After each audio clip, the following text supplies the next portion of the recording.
Good morning. Good morning. Welcome back to Bookeemonsters. My name is PK. It is Monday, February 5th, and we are here to look at the new releases that have been set into the wild this week, genre by genre. Good morning. Happy Monday. Had a good show yesterday. In the first hour and a half, wow, came through the doors according to the county. Wow, good job. And they were purchasing type crowds or just looky-do types of crowds? Or a mixture of both? Oh, what a good venue. Alrighty. Well, it sounds like you had a good weekend. I had an okay weekend. Nothing really happened. Read, crocheted, walked Keo, usual stuff. Back at it again, and already got notified that our receptionist is not going to be there today again, so it is going to be a little bit more of a Monday than usual. Hi, Kim. How you doing? Did you have a good weekend? Let me have a sip of coffee here.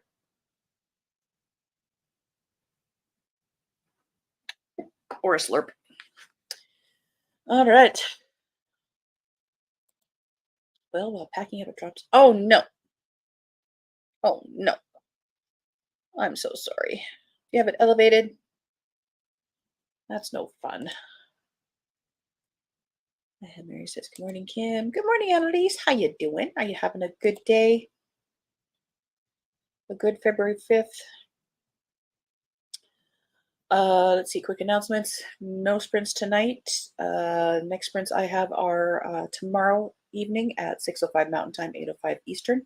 I do Tuesdays and Thursday evenings and Saturday afternoons.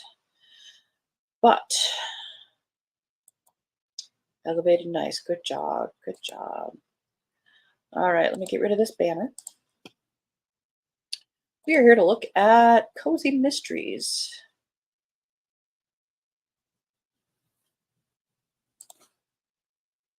And something just fell. Sounds like yarn. I have none of that in my house. All right.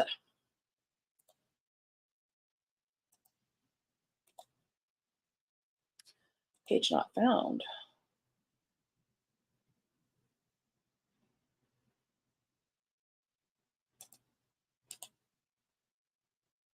Not off to a good start.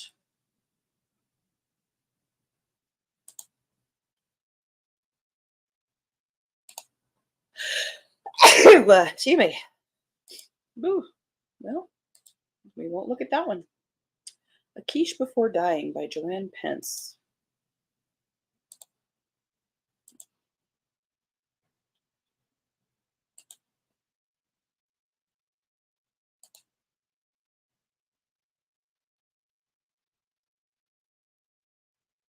This is a completely reimagined and updated version of Too Many Cooks. Okay. She had a good idea and redid it. Second in the Cook and Inspector mysteries. When the glamour of the culinary world conceals a dark secret, murder is on the menu.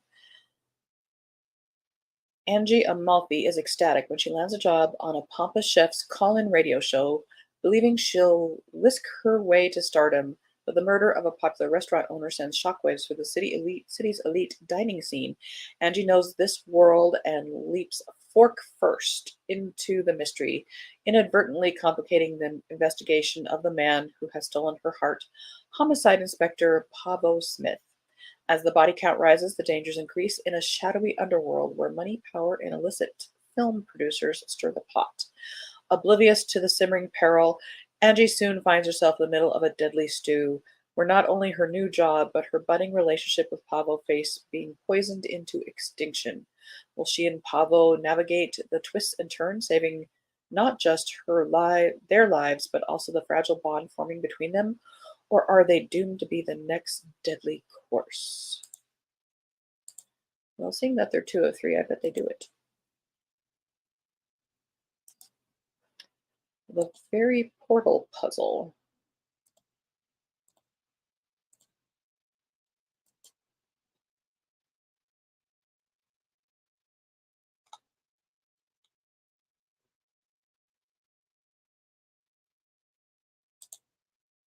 I fell asleep like a baby on Saturday. Good. Sleep is good. Getting a cold and rainy here. Missed church yesterday because I didn't feel good and didn't want to get out. That's okay to do. Not just in a building. Mary, maybe before this winter's over, I will make some hot chocolate. Your pictures are so enticing. Absolutely. Are you attending the BSU class? Thank you. I think I'm going to sign up today. I've been debating with myself because of the cost, but really want to do it. Never done assemblage before, so yeah, yeah. They had mentioned that because the name is really familiar to me too, but the author redid it significantly. It looks like. Are you taking it, Annalise? Do you do a lot of assemblage? I hope you're feeling better today. Yeah. Sometimes you just need to cuddle up. The Fairy Portal Puzzle, Witches of Moonlight Hollow Cozy by Miranda Rose Parker, 19th in series. 58 pages, so this is a novella. We look at the cover, see that it's pretty, we move on. Really, 56 pages is a short story, and there's probably like end material, so it's really only about 45 pages. I don't know that for sure. Slaughtered in the Sand by Judith A. Barrett. Fourth in the Wren and Rascal Cozy Mysteries. Wren's fourth and final writing assignment, a haunted campground near a Florida beach. Wren and Rascal, her protective Labrador retriever, arrive at a nearly abandoned, neglected campground. Wren discovers clues to a cold case in old letters. Are the new murders related? The ghostly pirate captain warns Wren of danger. The killer plans Wren's untimely demise. It looks like a Barbie camper. I had one. I know what it looks like. And no, it wasn't pink. It was orange. A Killer Romance by Maggie Blackburn. Okay. Love and murder are in the air this Valentine's Day, and Maggie Blackburn's third beach reads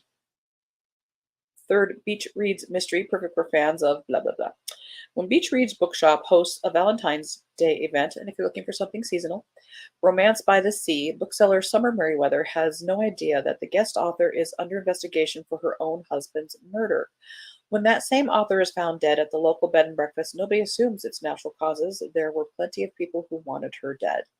As Summer searches for the truth about the author's stranger than fiction life, Summer finds suspicious indications of shady behavior in the author's belongings. But the casual sleuthing is quickly derailed when Summer's friend Glads gets hauled in for the murder, and they launch a full-blown investigation to clear her name. As Summer and company pick through the scant clues to solve the case, they may find more treachery and heartbreak than they bargained for.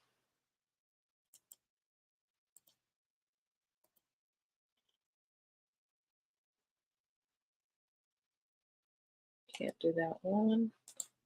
The Sleuthing Game by Kathy Daly. 16th of the Tess and Tilly Cozy Mysteries. It doesn't have the comes out. Came out in January.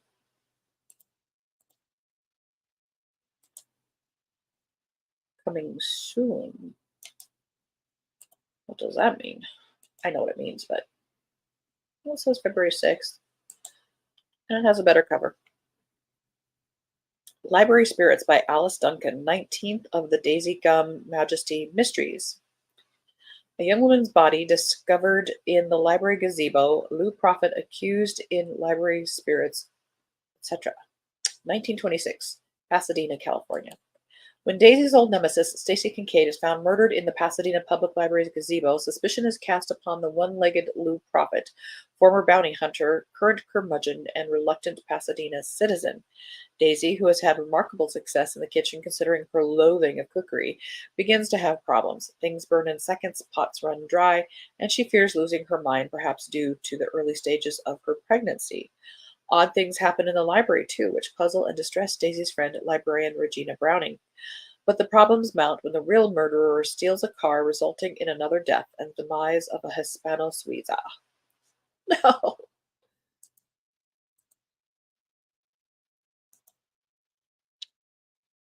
Witchy Woman Blues.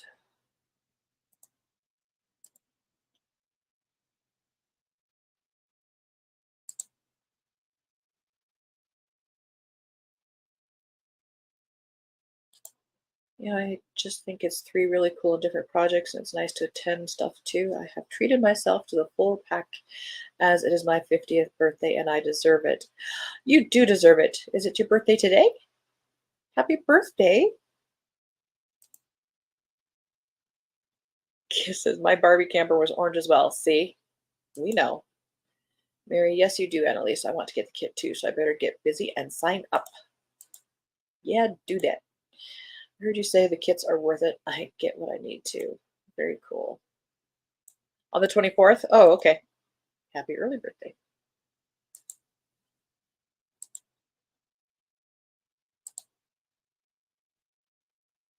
February birthdays. This is by Lily Harper Hart. 15th in the Hannah Hickok Witchy Mystery Series. The final battle is here. Hannah Hickok had high hopes for her wedding and honeymoon, but everything changes when a local politician stops by to casually drop some disturbing news. It seems Casper Creek is going to be seized by eminent domain, and there's nothing she can do about it. Cooper Wyatt knows that the land can't just be taken from Hannah willy-nilly, but stopping what's about to happen is going to take more than the sheriff on their side. They're also going to need some magical help. That means it's time for Hannah's ultimate decision on the Nexus magic. Excuse me. She knows she can't risk anybody getting their hands on it, especially local witch Astra Bishop, who wants to use it for evil. That means there's no choice but to absorb it now. Is she ready though? Hannah wants her happily ever after. She has to take out Astra and those she has working for her to make it to the other side. It's a tall order, but she's determined to make it happen. Casper Creek is a place of magic and love. Hannah is willing to fight to the death to keep it that way. Speaking of love, will she get her wish or will she lose everything? You're about to find out. The end is here.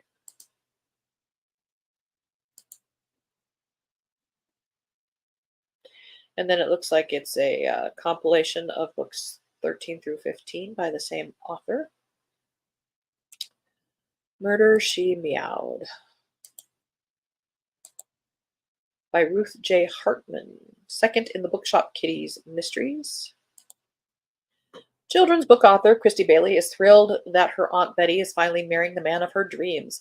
The small wedding is a family event, right down to Christy's cats and subjects of her books, Milton and Pearl, who are dressed in wedding attire. I'm sure they are very happy about that, and pulled down the aisle in a wagon. After the reception, Christy and her boyfriend, hopeful Micah, agree to help her friend and wedding caterer, Janie, clean up at her pastry shop. But when they arrive at the shop, they're not greeted by Janie, but Janie's ex-husband, who's dead on the floor, cold as a frozen muffin. As you do. Suddenly, the murder is all anyone is talking about in the small town of Green Meadow, Indiana, and it's clear the local police detectives have Janie squarely in their sights. But Christy believes in her friend's innocence, and with Milton and Pearl pawing for answers, Christy will stop at nothing to give Janie a happy ending.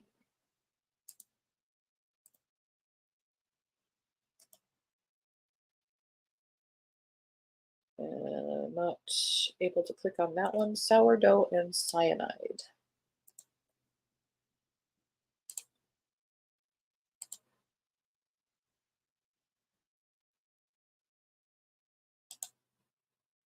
By Victoria Kazarian. Fourth in the Laughing Loaf Bakery excuse me, mysteries. When a YouTube celebrity baker dies mysteriously after teaching a sourdough class at the Laughing Loaf, Gracie takes on her toughest case yet. On her long-awaited getaway to the wine country, bakery owner Gracie Markley meets Daniel Bortleman, popular bread maker and author of the horror-themed baking book Night of the Living Bread. Daniel's cheesy bread making videos have made him a popular YouTube celebrity.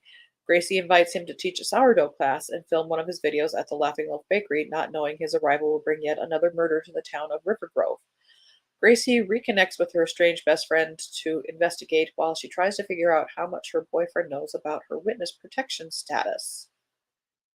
Includes recipes.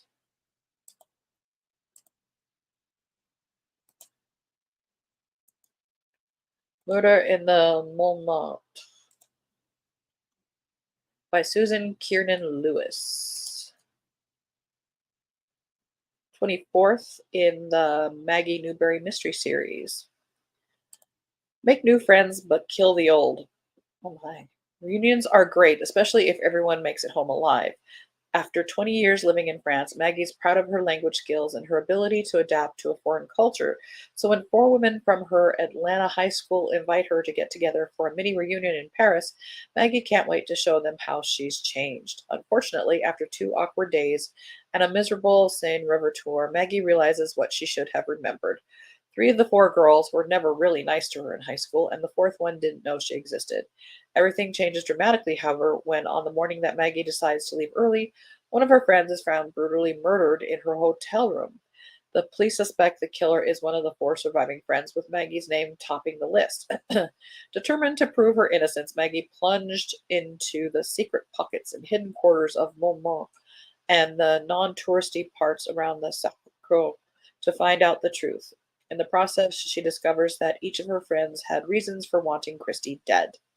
As suspicions deepen and tensions rise, what started as a fun reunion in the City of Light becomes an intense game of life and death as Maggie races to unmask the killer and the decades-old secret that drives her before she kills again.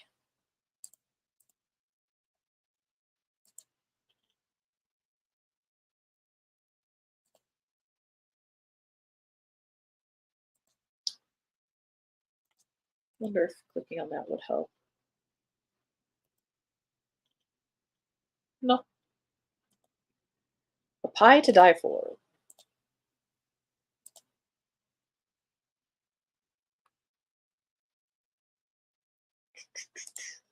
by Gretchen Rue.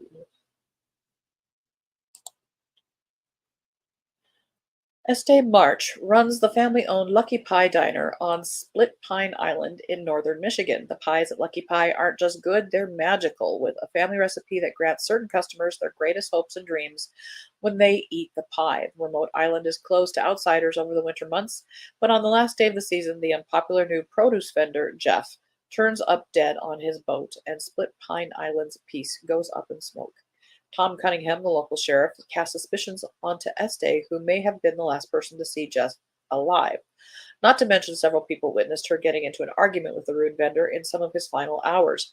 Estee decides to clear her name and her diner's reputation by launching her own investigation, which means she must turn suspicion on her friends and neighbors because only a local could have murdered the victim. As Estee investigates, she uncovers a deeper web of secrets, finding that many of the locals had reason to either frame her or kill the victim. The clock is ticking to figure out the killer, and the clues in the case are flakier than an apple pie. Estee will have to uncover the killer before her future crumbles. For Love or Money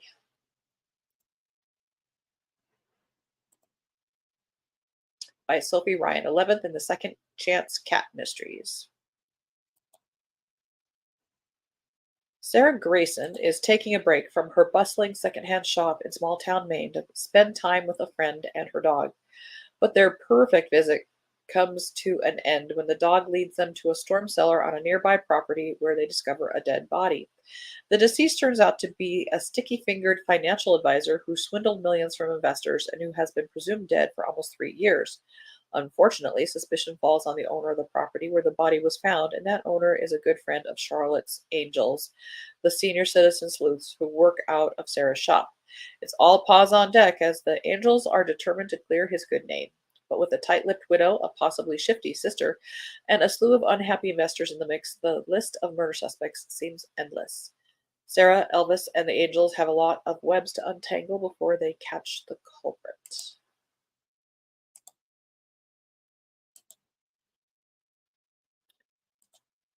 A lot of cats and paranormal. The cat who solved 3 murders.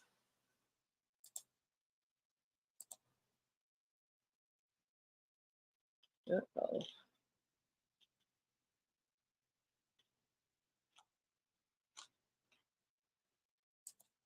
I think this has been released before. Maybe not. Oh, UK. What the what?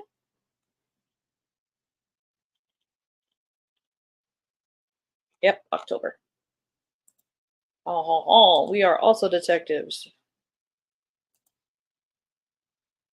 Clocked out.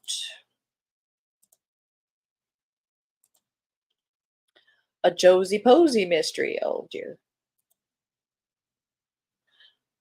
By Anna St. John, second in that series. Josie Posey and her posse of mahjong mavens are at it again in this cozy mystery where the retired big city crime reporter turned small town crime solver uncovers another murder in picturesque English village.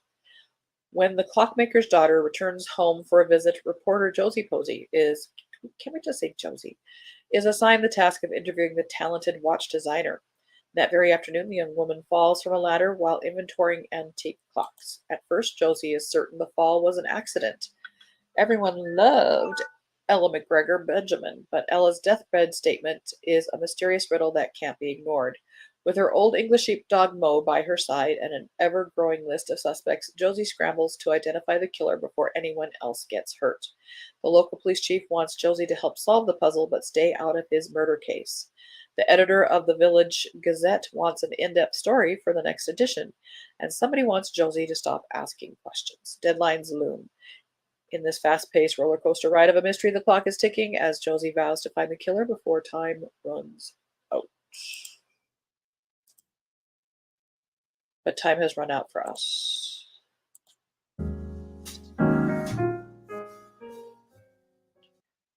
Oh, not a commercial. Oh, and she's 5 years old. I love waking up with her in the mornings. there we go. What's a good site for new releases? I thought I had some saved and I can't find them. This one I'm on for. Fresh Fiction is good. Newinbooks.com.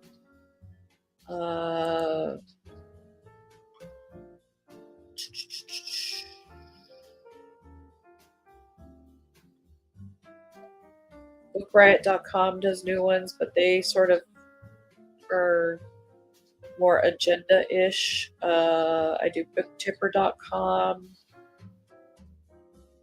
I also go through Amazon and do new releases. Like, okay, hang on, we can go there.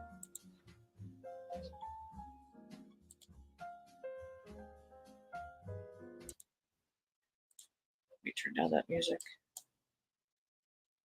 I go to Amazon, and instead of doing like the new in books and stuff, I go to advanced search. And like if I'm looking for mysteries, I choose mystery.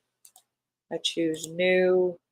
You can choose, hardback, paperback, etc.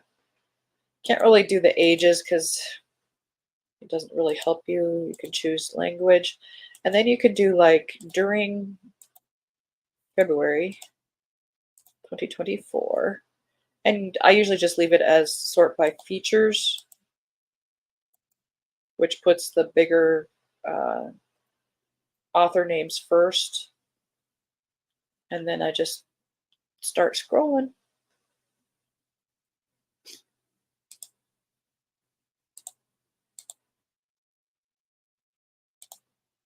Yes, I will take that coffee. Everyone have a great day and thanks for all the news. That is the news. Exactly. I wish I had that kind of delivery, but I don't. See you later. We'll be good today. Don't need any crystals. All right. You keep taking care of that foot. Advanced shirts helps. Absolutely. All right, guys. Have a very good Monday and read good books and eat good things and drink good things and take care of yourself. Self-care. Have a great day, all. And as the banner says here, don't be a bookworm, be a bookie monster. Nom, nom, nom. Have a good day. God bless.